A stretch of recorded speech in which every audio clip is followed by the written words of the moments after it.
Before we get started in the Dharma talk, please join me in invoking the Buddha's name 3 times. Namo Shakyamuni Buddha, Namo Shakyamuni Buddha, Namo Shakyamuni Buddha. Dearest Venerable Teacher, dear Sangha, good afternoon. Okay, we are continuing our discussion on the Dhammapada, one of the oldest and best, in my opinion, Buddhist texts. We finally completed chapter 1, Yamakavaga, on the twin verses. So today we are going to start on the second chapter on earnestness, called Apumada Vaga. More heedfulness, depending on the translation. But my translation, I've translated it into earnestness. And it's a pretty short chapter, so I'm going to read all the verses in chapter 2, and we'll only discuss the first 3, though.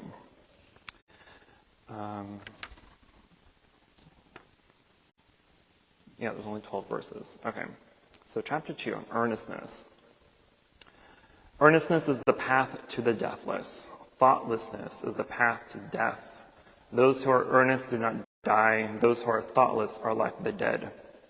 Those who are advanced in earnestness, having understood this clearly, delight in earnestness, and rejoice in the knowledge of the Aryas. Those wise people, meditative, steady, free from bonds, attain to nirvana. If an earnest person is energetic, mindful, pure in conduct, if he acts with consideration, self-restrained, lives according to the Dharma, then his glory will increase. By sustained effort, earnestness, discipline, and self-control, the wise man may make for himself an island which no food can overwhelm. Fools follow after vanity, men of evil wisdom. The wise man keeps earnestness as his best jewel. Follow not after vanity, nor be addicted to the sensual pleasures. He who is earnest and meditative obtains ample joy.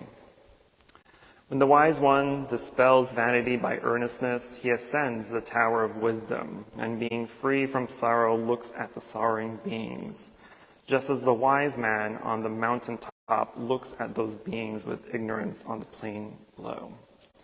Earnest among the thoughtless, awake among the sleepers, the wise man advances like a racehorse, leaving behind the hack. By earnestness did Indra rise to the lordship of the gods. People praise earnestness. Thoughtlessness is always blamed. A bhikshu, with fear on thoughtlessness, advances like fire, burning all his fetters, small or large. A bhikshu who delights in reflection, who looks with fear on thoughtlessness, cannot fall away from his perfect state. He is close to nirvana. As usual, I will give the story of the verse, or at least why the verse was given by the Buddha, and then we'll go through that commentary. So the story behind the first 3 verses is about Queen Samavati and one of her maids, Kujutara. So Kujutara was one of her maids that would always gather flowers for the queen. And so one day, Kujutara was getting flowers from the florist when she was able to hear a sermon by the Buddha. And listening to that sermon, she was actually able to attain the first level of sainthood, Sotapadana. And after she attained that first level of sainthood, she went back to the queen and reiterated the teaching that she just heard to the queen and to the other maids. And they were all also able to obtain that first level of enlightenment.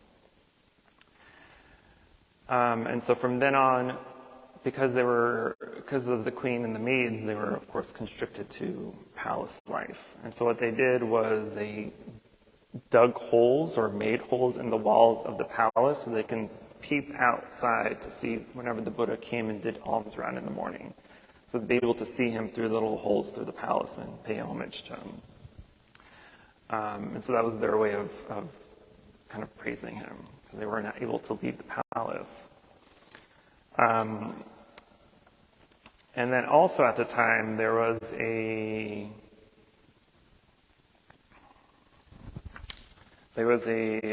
Brahmin who had the daughter Magandia. This Brahmin and his wife were also highly attained, but the Brahmin, the father, he was determined that no one was good enough for his beautiful daughter except for the Buddha. And so when he approached the Buddha one day and asked them to marry his daughter, he gave the quotes. Even after seeing the most beautiful girls, Tanha, Arati, and Raga, the daughters of Mara, I felt no desire in me for sensual pleasures. After all, what is this body which is full of filth? And because the father and his wife were highly attained, the Buddha knew that after this quote, they would be able to attain enlightenment. And so after hearing this quote, because of their past deeds, they attained the third level of sainthood, Anagami. But the daughter, Magandia, she was not attained in any way. And so instead of feeling and knowing or understanding the impermanence of beauty, because that's what the Buddha was trying to tell the parents, she felt, because she was very proud, so she kind of felt offended. So she kind of vowed to take revenge on the Buddha. But after the parents attained enlightenment, they they put the safety of their daughter into the uncle's hands. So now the uncle's responsible. He's the guardian of the daughter of Magandia. And then the parents they left home life and they ordained as a monk and nun. So then the uncle gave away, I say gave away, sounds like a weird word, but he gave away the Magandia to the king. And so that she became one of his consorts. But the queen, from the beginning of the story, Queen Samavati, when Magandia found out that her and the maids were like peeping through the holes of the palace to see the Buddha, she kind of tattletaled to the king and told the king that your queen and her maids are they're not faithful to you. They're peeping through these holes to see men outside. And so once he came kind of to investigate, they were like, no, we're trying to pay reverence to the Buddha because that's why they're here. And so instead of getting angry, he was like, okay, well, I'll allow you to invite the Buddha and his monks to come to have a meal at the palace. And so they did. But Magandia, she was still a little, what's a nice word? She was still a little angry at the situation, so she put in another plan to kind of ruin the reputation of the queen. And so she knew that the king would be visiting the queen in a few days, and so he was going to take his flute with him, or his lute. And so she put a snake inside and covered up with flowers so he wouldn't see. So on the way to see the queen, Magandia ran after the king and said, "King, let me escort you because I had a bad dream. I had a premonition that she was trying to kill you." And so, of course, once he got to the queen's chamber, the snake came out and he believed her. It's like, oh, no, the queen really is trying to kill me. And so the king took the queen and all her maids and kind of lined them up. And then the king got a bow and arrow and dipped the arrow in poison and attempted to shoot at the queen to kill her. But because the queen was enlightened at this point, she had this the power of metta, of loving kindness. And so as he tried to shoot the arrow, it kind of skewed to the side and didn't hit her, even though the king was a very good archer. So there was no way he would have missed. So seeing this miracle, he believed that she was highly enlightened, that she was not worth to kill. She was too holy to kill. And so this, of course, upset Magandia. She's like, oh, another plan fell through. And so as a last resort, she sent for her uncle and instructed him to come and burn down the palace of the queen and all her maids in it. And so he did that. And instead of worrying and being afraid, all the queen and the maids, because they were highly realized at this point, were not afraid to die. So they sat in meditation and contemplated death. And a lot of them were able to attain higher levels of enlightenment, and some of them were able to attain arahatship, the final level. But by the time the king got there, it was already too late. And so he had a feeling that Magandia had something to do with it, but he didn't want to allow her to be suspicious. And so instead of trying to find blame or place blame, he instead said, oh, you know, this is a good thing that this has happened because the queen was trying to kill me, so whoever had done this must have really loved me. And so Magandia, being foolish and stupid, she was like, King, it was me. I'm the one that loved you so much. I did this. I killed the queen for you. And so he was like, oh, that's so wonderful news. You know, let me repay you. Bring all your relatives here. We'll have a big feast. So she was, of course, all happy about that. So she sent for all her relatives. So all of them came to the palace, and as soon as everyone arrived, everyone was apprehended, and including Magandia, and they were all killed in the courtyard of the palace. And so once the Buddha heard of this, then he gave these 3 first verses, which I'll repeat. Earnestness is the path to the deathless. Thoughtlessness is the path to death. Those who are earnest do not die. Those who are thoughtless are like the dead. Those who are advanced in earnestness, having understood this clearly, delight in earnestness and rejoice in the knowledge of the Aryas. The wise people, meditative, steady, free from bonds, attain to nirvana. Aryas here means wise people, or people who are highly realized. And so the kind of Cliff Notes version of what this means is that if you are practiced enough, if you're disciplined enough, then things like the fear of death will not control you. It will not consume you, right? As the queen and her maids sat in the fire, knowing that they're about to die, they didn't panic. They didn't struggle. They didn't try to put out the fire because they knew this was going to be the end. And so instead of being fearful to die, they knew that all they really just had to do was just contemplate on death, which is a very big, important meditative practice.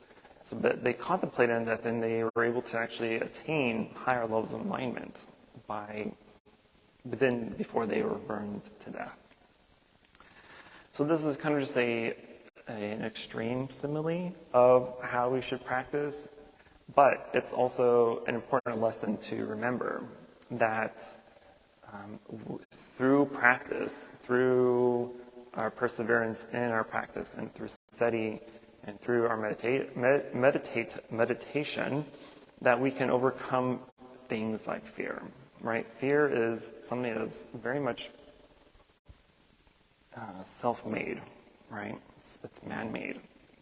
Fear is a thing that is constructed by our mind because it's not something that we necessarily are actually scared of, but we do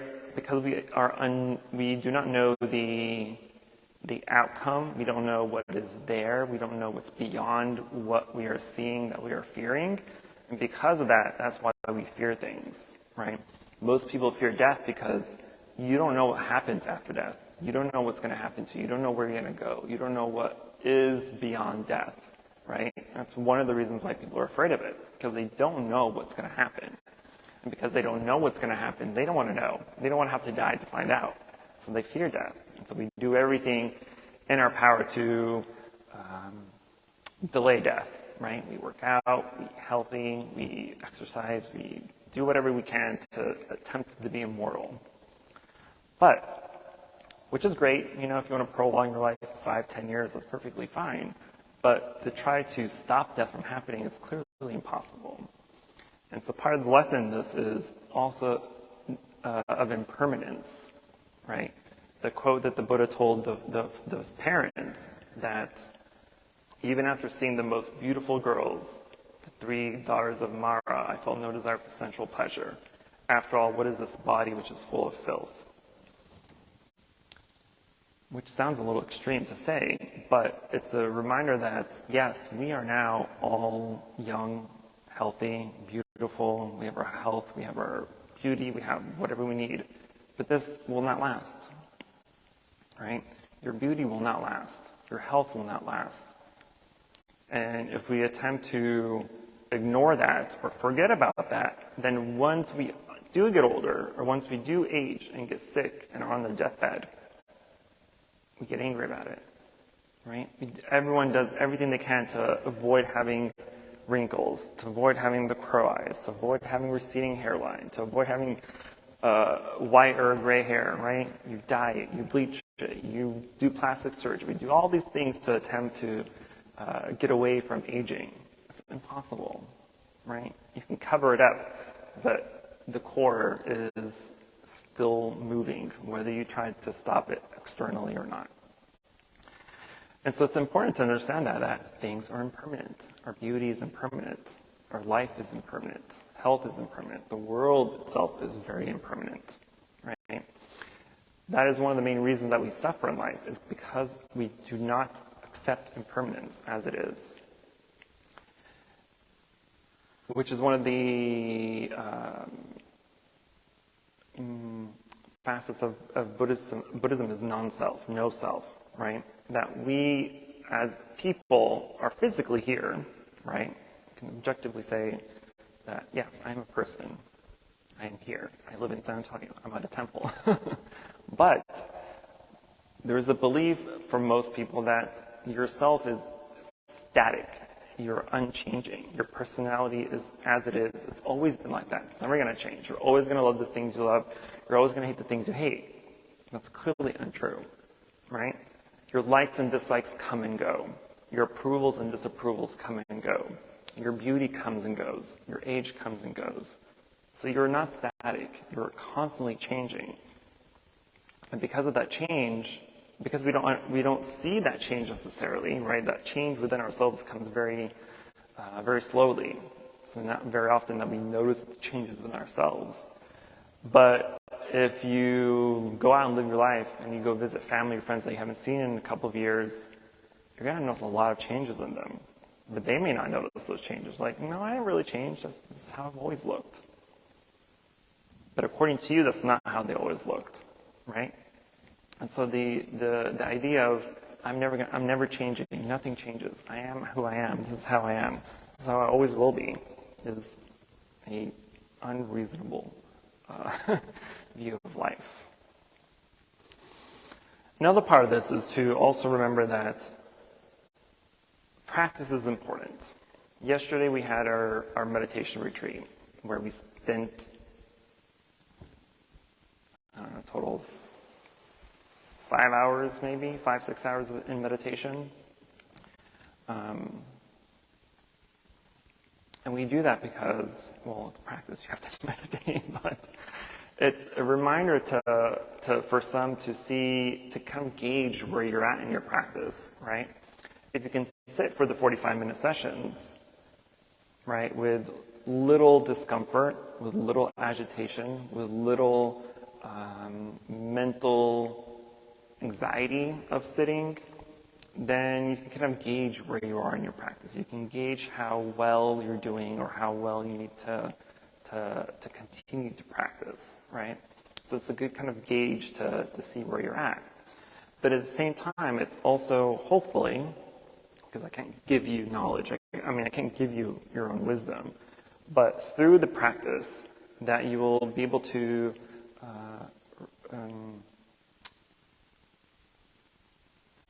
realize that wisdom that would cause enlightenment, right? Just like the maids that attain enlightenment by by the realization that their life is about to end, right? They attain enlightenment. They attain enlightenment when they first heard the sermon of the first talk by the first maid. What was her name?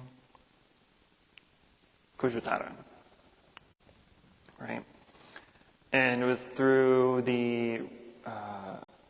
it's through her hearing her sermons, because she kind of became the teacher of the maids, right? Because she was the only one able to go out, because she bought the flowers for the palace. So she was one of the very few that was allowed to leave the palace, and so she was kind of the go-to person for Dharma knowledge. And she became very well-versed in Dharma. She mastered the Dharma. And she was she was the first to attain arahatship, full enlightenment of all the maids and the queen. But part of the practice is putting in the work. If you came to the retreat and you just sat to sit, you probably did not gain any knowledge, probably did not gain any benefit. If you go to school, pay attention to your classes, you just sit there to check mark your name off the list of who attended, not really pay attention, not really take notes, not really apply the knowledge to your studies, you're also just wasting time, right? The only way to master, to learn something, is to actually apply it to your life, to actually do it for yourself. And Buddhism is no exception. But Buddhism is also one of those things that you can't just read and know at face value. Because if I tell you life is suffering, yeah, sure, life is suffering, right? It's the first noble truth. What does that actually mean, though? How is life suffering? How is your life suffering? What is in your life that is causing suffering? Right? If you don't know what is causing you suffering, then there's no way for you to escape that suffering. Suffering here doesn't necessarily mean actual physical suffering or mental suffering. It could just be anything that is unsatisfying. When we are in situations, let me backtrack. As people, as beings, as humans, we have a lot of expectations, right? Expectations are the devil in Buddhism, because expectations is what causes the most anxiety and distress and suffering in our life.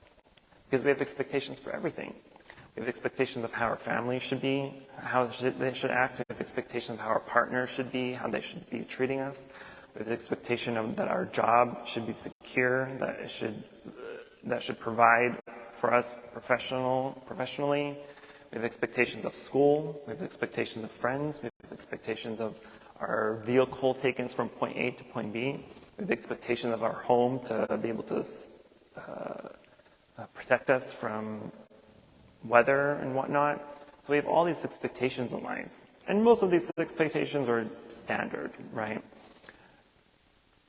What causes suffering is when those expectations are not met. And then we get disappointed. We get distressed. We get saddened because our expectations were dropped, right? Or not met. One of my students, who is not here today, who was supposed to come to the retreat yesterday, was missed because he was promised, he's married, but he was promised that, I guess they went to a Christmas party. He was promised by the wife that we'll be back at normal time, so you can go to bed and get up early because you have to be here at 5:30 in the morning. So I had that expectation, that was a promise that was made. But they didn't get home until 1:30ish in the morning. And so there's no way he was able to get enough sleep to be here the next morning at 5:30. So his promise, the promise of him being home on time and being here in the morning was broken. So he was extremely disappointed. I'm like, well, that's what happens when you have expectations, right? If you have an expectation, especially when it's with a loved one, wife or husband, right? And they made this promise to you, and that promise was broken. Now, not only are you disappointed because of what you wanted to happen didn't happen, but now you're disappointed because your partner broke a promise. Now, it's kind of a big deal, right? It gives a very negative feel and strain to the relationship because you promised something, right? You made a promise. A promise kind of is a big deal. They're not just sets of words, but they're powerful sets of words. They're like a lock to ensure that something is supposed to happen, right? That something did not happen. Expectation was broken. Promise was broken. Expectations were not met. So it's okay to have normal expectations of how people should be driving civilly, you should go to work, and people should act professionally. People that you care about should care about you too. These are okay expectations. But when those expectations are not met, we should have the attitude of, okay, it is what it is. Because if you allow the disappointment of the expectation to take over, to influence you in such a negative, hurtful way, then you're going to suffer for it. And so when something doesn't go your way, okay, it didn't go your way. Right? Something didn't happen that you wanted it to happen. You can't go back in time and change things, right? Unless you have a time machine. If you do, let me know, because there's a lot of things I want to change. But we don't. So we can't do that. And so since we can't do that, since you cannot influence or change the past, then why are you sad over it? Why are you having such a huge grudge, for instance? Right? Why are you holding on to the grudge? Why are you holding on to the anger? That anger does nothing for you. Being disappointed, being angry of a past situation that happened, past relationship, past hurt, argument, disagreement, whatever it may be. If you're just holding on to that, you're just hurting yourself. You're burning yourself. Right? There's a parable in Buddhism, and the Buddha gave that holding on to anger is like holding on to a hot coal. Right? Only you are the one that's suffering. So it's the same thing. If you hold on to that anger, if you hold on to those grudges and those disappointments, then you're not ever going to be happy. It's going to cloud your judgment for future situations. It's going to cloud your judgment and kind of put a strain on, it could put a strain on your relationship, on whatever it may be that's happening. But my point is to go about life with the whatever happens, happens. It is what it is. Feels like that's my motto. I should have that tattooed on my forehead. It is what it is. There's a lot of disappointments in life. And if you allow those disappointments to take over, if you allow them to linger and to hold on and to let them fester, then they're just going to rot you away. You're never going to be happy. You won't allow things to be changed. You won't allow other things to make you happy. Right? Because if you're so angry about something, if you're holding on to so many grudges, if you are just constantly bitter about something, then you're going to ignore all the other good things that may happen to you. You're going to ignore all the other good situations or circumstances or people that are trying to help or things that are trying to help change or better you or make you happier. You're going to ignore those. You're not going to see them because your eyes are just bulging with anger that it's diluting what could cause happiness for you. Anyway, off the point. That's beside the point. Okay, I got 3 minutes.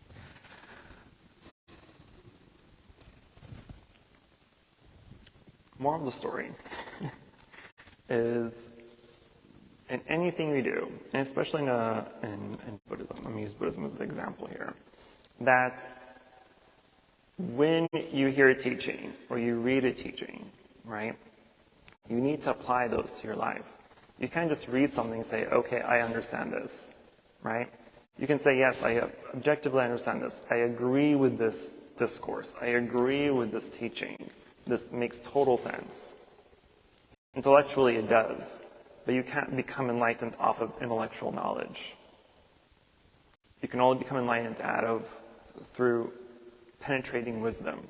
That penetrating wisdom is when you're able to see things for what they are, right? Through meditation, through contemplation. You're dissecting what you say. You are dissecting what you say that you agree to. Yes, this makes sense. This is objectively correct. But why? Right? And so you go in with the contemplative mind and you dissect that teaching. You're analyzing it. You're seeing all the little pieces that make it so. And so that you can actually see it for what it is, penetrate it deeply, and attain that knowledge, or attain that wisdom that is with that teaching. And so yesterday when we were in the retreat, and we were, I think on the second, no, this is the first session. We did a body scan first, and you can objectively sit there and say, yes, I'm very comfortable, I'm okay, I have a lower backache, maybe my feet are falling asleep. But those are only the bigger things that we notice. We don't notice some of these more subtle feelings or sensations in the body. And so when you sit and do that kind of body scan, you're literally going from head to toe to examine all the other smaller pieces and parts of the body to see what else may be there that you may not feel directly.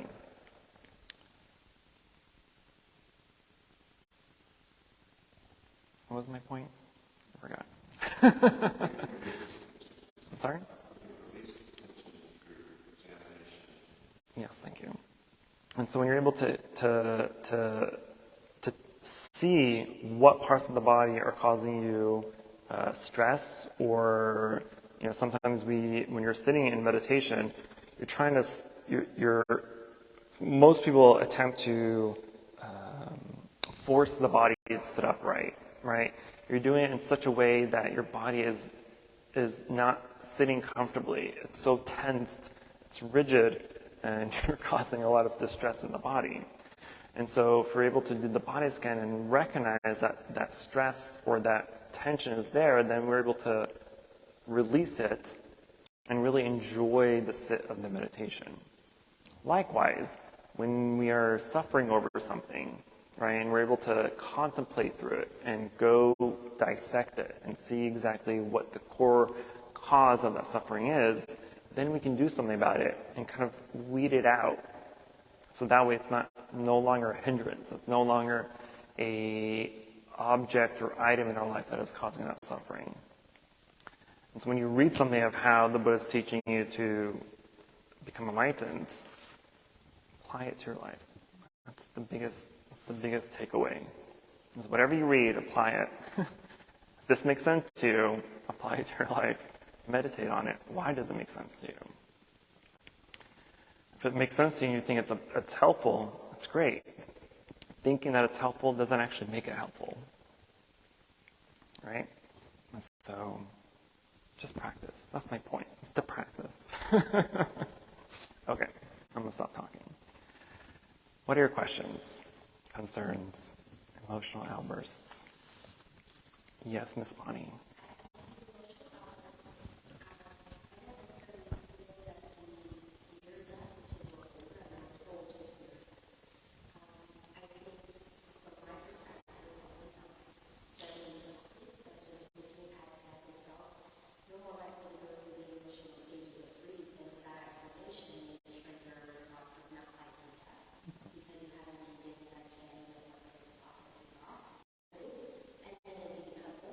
Start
Excellent notation. That was a lot to take. I was holding that in for so long. Oh gosh.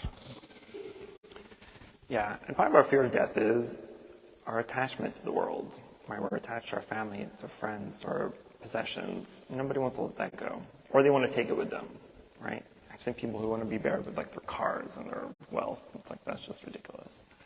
As far as not letting things go, most people don't want to let things go unless they have something else to hold on to first, right? I don't want to let this go until I have a newer version of it, right? Same thing with relationships. I know people who are miserable in a relationship. They want out, but they want to find someone else first before they go out because they don't want to be alone. Tisk, tisk. But yes, excellent. Anything else? Okay, then we will transfer the mirror and then we will go to chanting.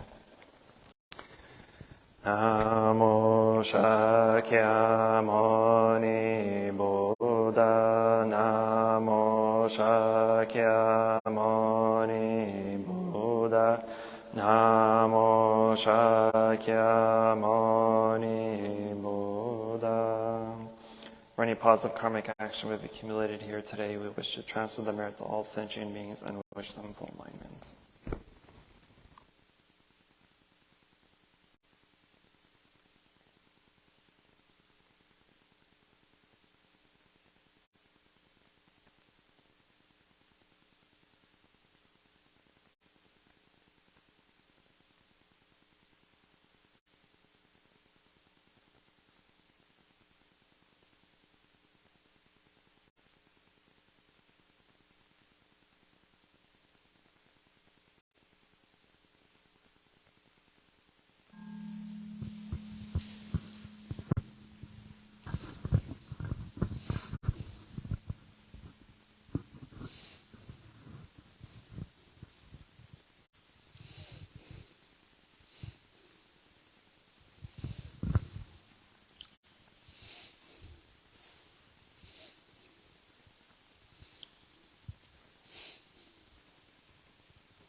Inviting the bell. Bodhi, speech and mind in perfect oneness, I send my heart along with the sound of the bell. May the hearers awaken from forgetfulness and transcend all anxiety and sorrow. Listen, this wonderful sound brings me back to my true home. Incense offering. In gratitude we offer this incense to all Buddha and Bodhisattvas throughout space and time. May it be fragrant as earth herself, reflecting how careful efforts, our wholehearted mindfulness, and the fruit of understanding slowly ripening. May we and all beings be companions of Buddhas and Bodhisattvas. May we awaken from forgetfulness and realize our true home. Opening verse. The incense in the censer now is burning. All the Dharma realm in every place. Auspicious clouds appearing. Our sincere intention thus fulfilled. As all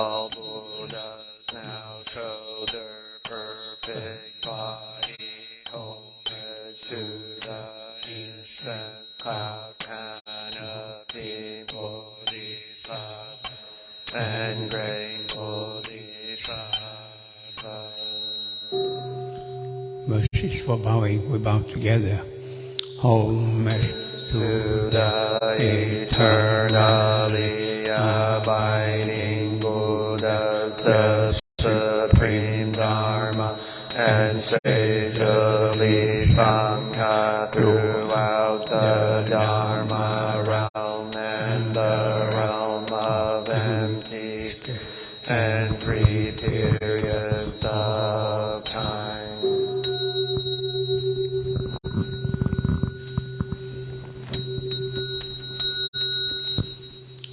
Homage to the fundamental teacher Shakyamuni Buddha, Maitreya, honor future Buddha, Manjushri, great wisdom, Bodhisattva, universal great conduct, Bodhisattva, all Dharma guiding Deva, Bodhisattva, and the glorious mountain assembly of Buddha and Bodhisattvas.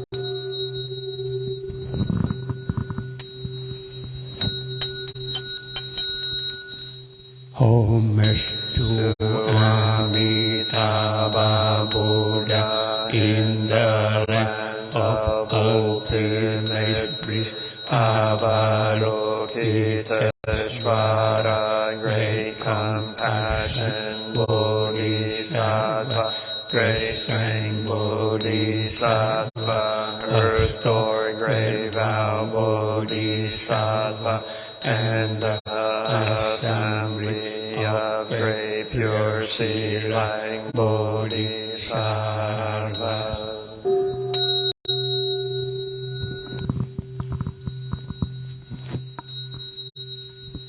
Please sit down.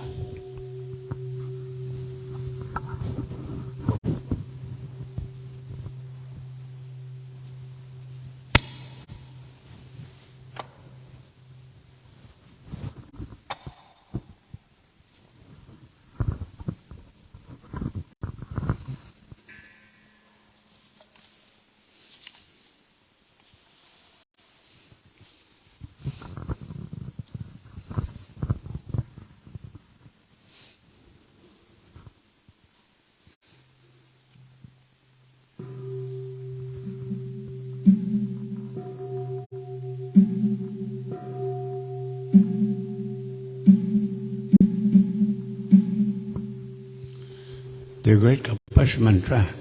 Namo. Great compassionate Buddhas and Bodhisattvas. Namo. Great compassionate Buddhas and Bodhisattvas. Namo. Great compassion Buddhas and Bodhisattvas.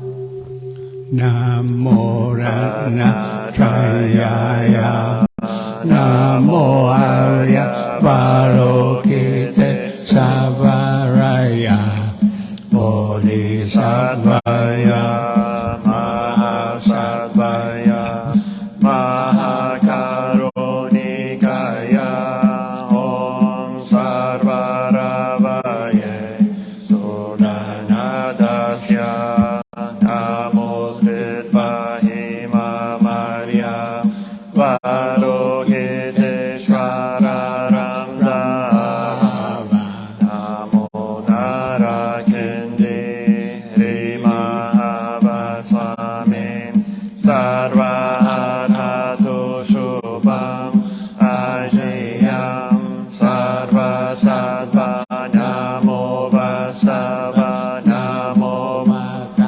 Mavitato Tadyata Om Avalokitokate Karate Hihiri Mahabodhisattva Sarva Sarva Mahamala Mahi Mahi Hridayam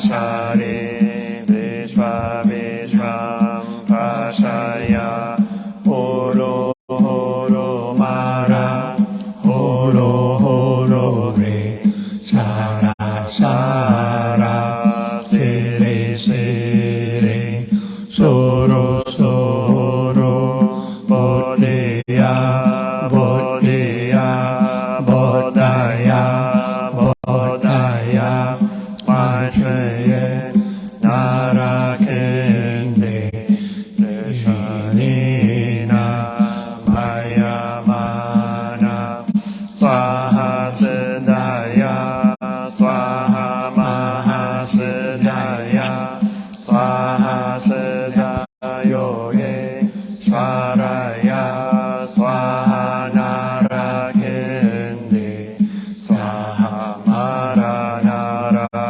Swaha Sira Simha Mukaya Swaha Sarva Mahasiddhaya Swaha Chakra Siddhaya Swaha Padma Kasaya Swaha Narakindi Vagalaya Samavadi Sankaraya Swaha Namo Ratnatrayaya Namo Arya Balokite Savaraya Sa Om Sriyantu Mantra Padaya Swaha.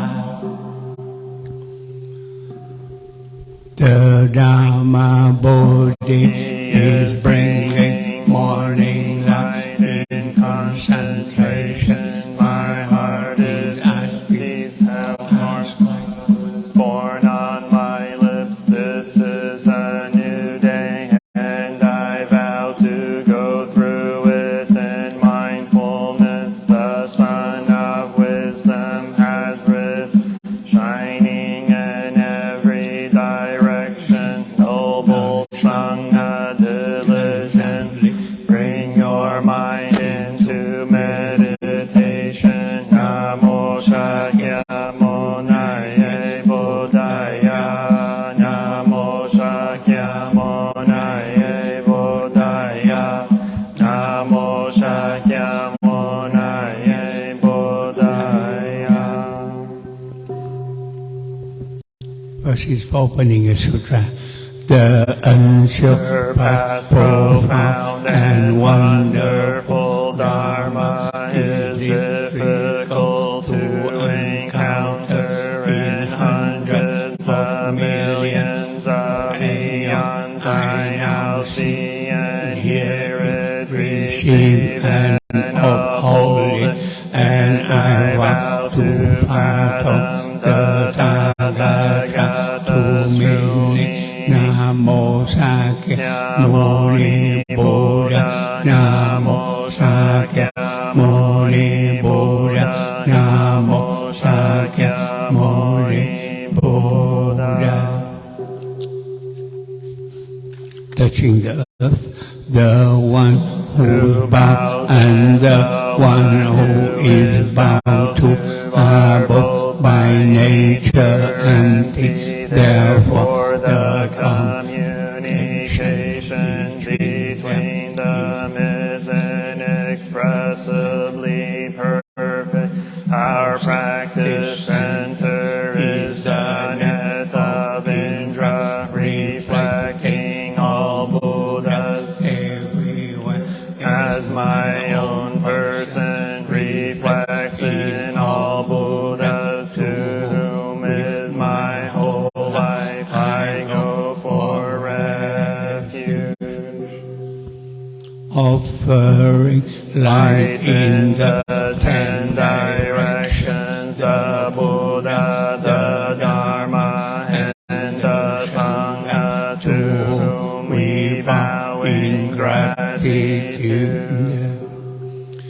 Teaching and living the way of awareness in the very midst of suffering and confusion, Sakyamuni Buddha, the awakened one to whom we bow in gratitude.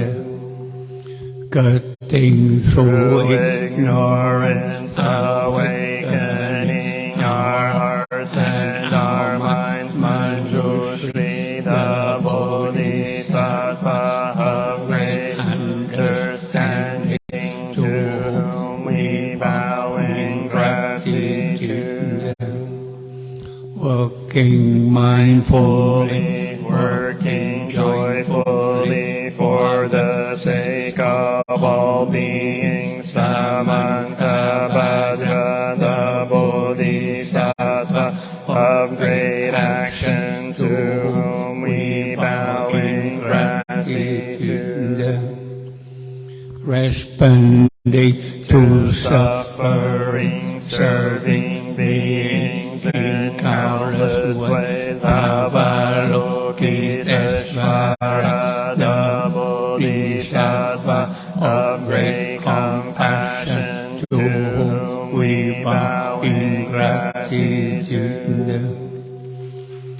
Seed of awakening and loving kindness in children, sprouts, and all beings, Maitreya, the Buddha, to be born, to whom we bow in gratitude.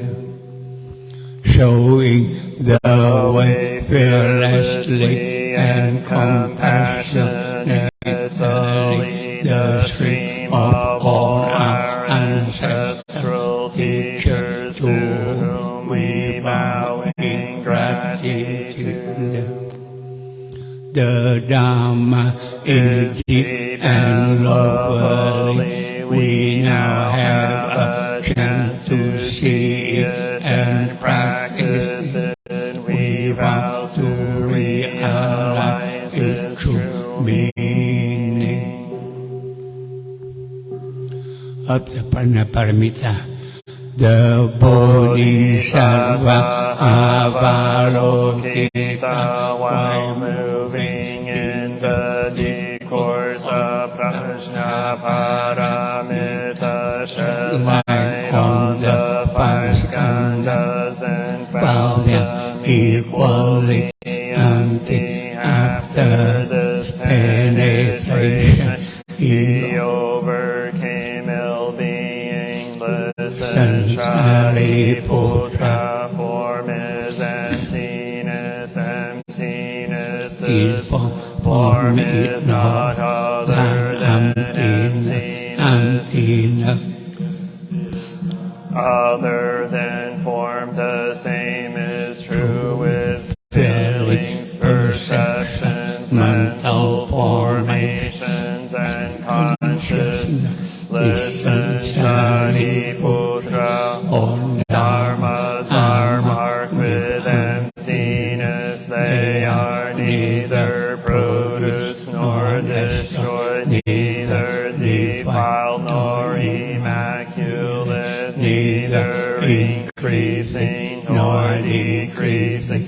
Therefore, in emptiness there is neither form nor feelings, no perception, nor mental formations, nor consciousness, no eye or ear or nose or tongue or body or mind, no form, no sound, no smell, no taste, no touch, no object of mind, no rounds of elements, no interdependent origins, and no extinction of them, no ill-being, no cause of ill-being, no end of ill-being, and no path, no understanding, no attainment, because there is no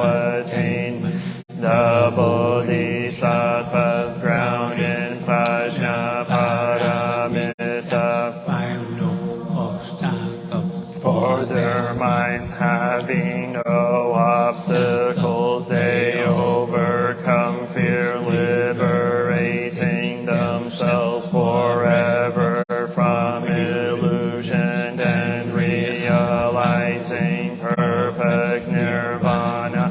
all Buddhas in the past, present, and future.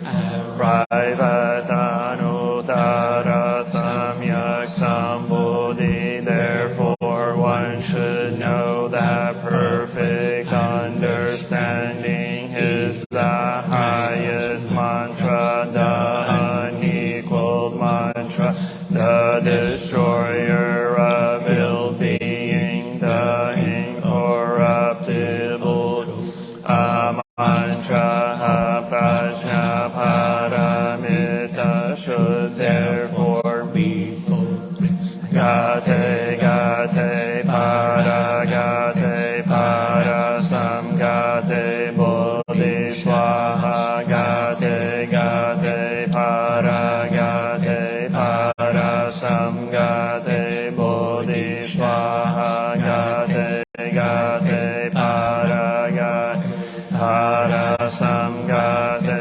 bodhi swaha. Invoking the Bodhisattva's name.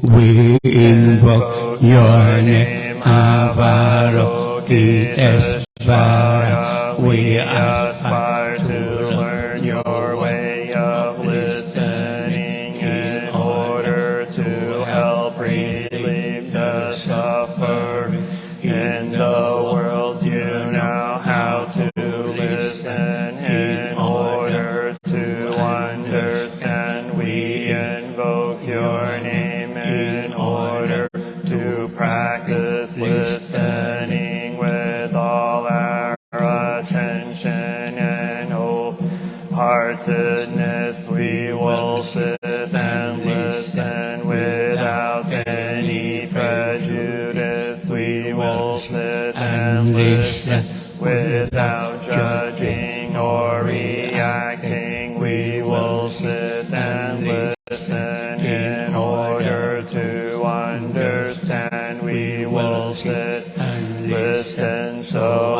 attentively that we will be able to hear what the other person is saying, and also what is being left unsaid. We know that just by listening deeply, we already alleviate a great deal of pain and suffering in the other person.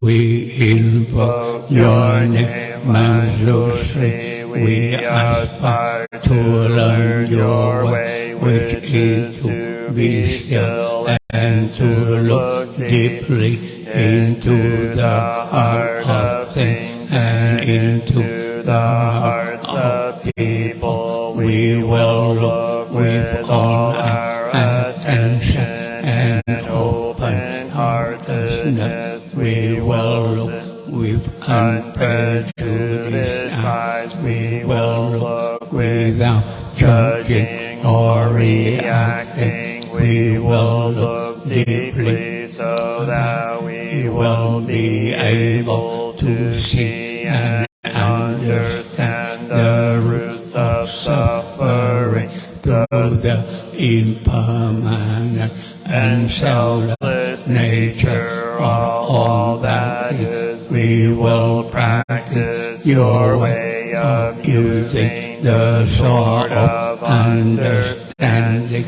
to cut through the bonds of suffering, thus freeing ourselves and other species.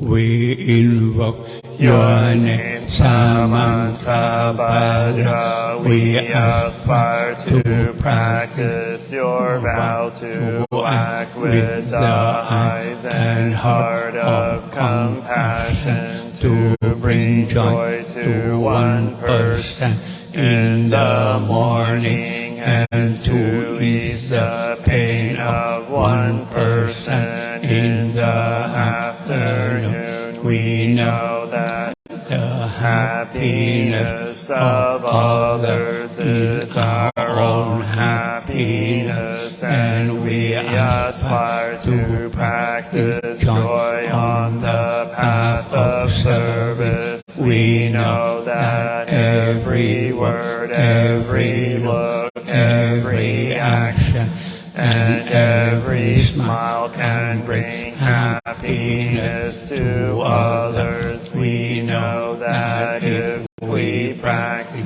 wholeheartedly, we ourselves may become an inexhaustible source of peace and joy for our loved ones and for all species. We invoke your name, Kshitigarbha. We aspire to learn your way of being present where there is darkness, suffering, oppression, and despair, so we can bring light, hope, relief, and liberation to those places. We are determined not to forget about.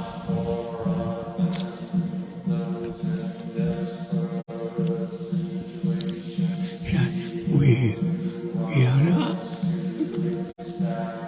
contact with those who cannot find a way out of their suffering, those who strive for help, justice, equality, and human rights are not being heard. We know that help can be found in many places on earth. We will do our best not to contribute to creating more hell on earth and to help transform the hell that already exists. We will practice in order to realize the qualities of perseverance and stability, so that like the earth we can always be supportive and faithful to those in.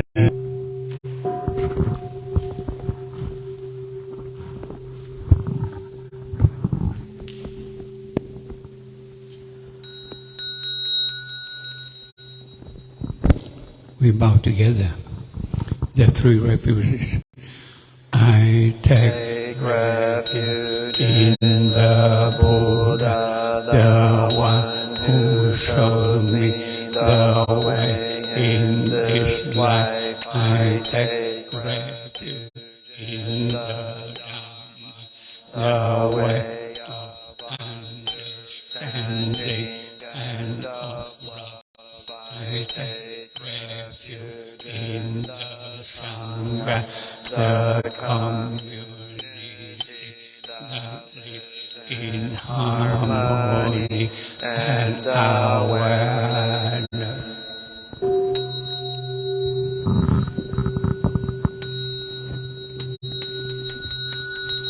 Dwelling in the refuge of Buddha, I clearly see the path of right and beauty in the world. Dwelling in the refuge of Dhamma, I learn to open many doors on the path of transformation. Dwelling in the refuge of Sangha, shining light that supports me, keeping my practice free of obstruction.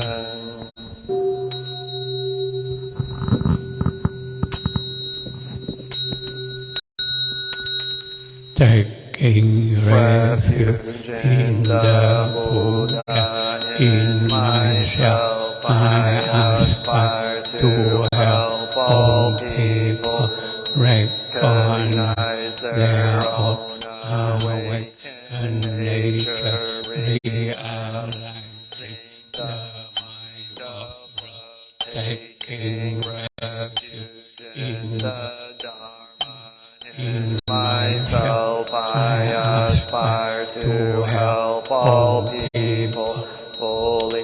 master the ways of practice and walk together on the path of liberation, taking refuge in the Sangha.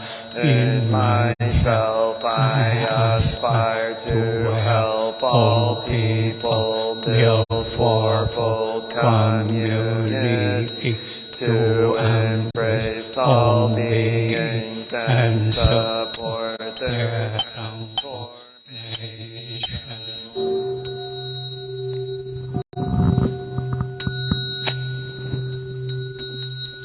Sharing the merit, reciting the sutras, practicing the way of awareness, give rise to benefits without limit. We vow to share the fruits with all people. We vow to offer tribute to parents, teachers, friends, and numerous beings who give guidance and support along the path.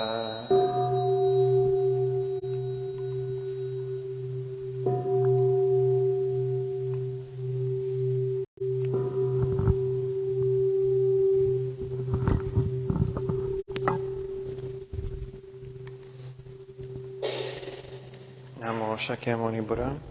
I just realized that half our people didn't come today. Everyone's too tired from yesterday. Anyway, point is, I just want to quickly remind everyone that next Sunday we will have a special service, the 3 refuge and 5 precepts for 2 of our members. So everyone is welcome to join us to witness such auspicious occasion. And that's next Sunday, 12:30. Thank you. Namo Shakyamuni Buddha.